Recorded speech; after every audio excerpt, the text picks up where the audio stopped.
सुनिए दिल को छू लेने वाली ये कहानी हैसियत। जब हम किसी को भी उपहार में कुछ देते हैं तो उस समय हमारे मन में तुरंत ही सामने वाले की हैसियत का ख्याल आता है। क्या कभी सोचा है कि हम सब ऐसा क्यों सोचते हैं और हमारी ऐसी सोच का परिणाम क्या होता है? यही सब जानने के लिए सुनिए ये कहानी। कांता की बेटी की शादी में उपहार में क्या देना है? सुषमा ने अपने पति से पूछा। अरे और क्या दोगी? 500 रुपये का लिफाफा दे देना। वैसे तो 500 रुपये भी ज़्यादा ही होते हैं, लेकिन दे देना, करीब के काम आएंगे। दे देना मतलब आपको भी चलना है ना? उसने बहुत विनती की है आने के लिए। अरे यार थोड़ा समझा करो, तुम जा रही हो ना, यही क्या कम है? मेरा वहाँ जाना ठीक नहीं लगेगा। थोड़ा तो अपनी हैसियत का ध्यान रखना ही पड़ता है।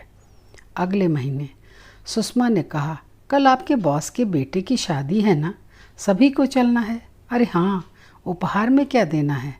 इस पर गौरव ने कहा, कम से कम 5100 रुपये तो देना ही पड़ेगा।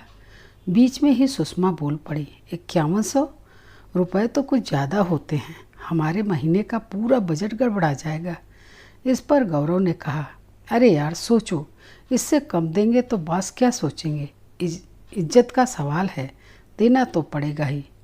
शादी के 3 महीने बाद सुषमा के बॉस की पत्नी से फ़ोन पर बात होती है तो वह बोलती हैं, आप लोग शादी में दिखे नहीं भाभी जी। इस पर सुषमा ने कहा, हम तो सपरिवार आए थे।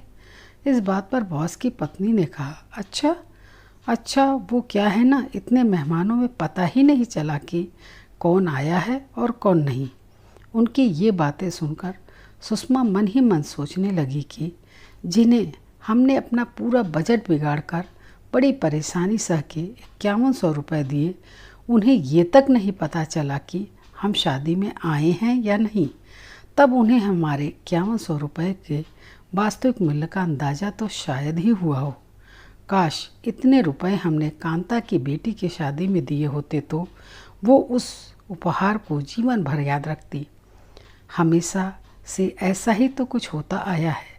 हम सब लोगों का मूल्यांकन उनकी हैसियत के आधार मानकर करते हैं, न कि मानवीय मूल्यों के आधार पर।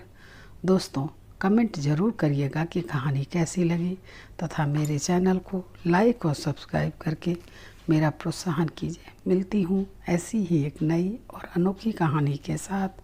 धन्यवाद।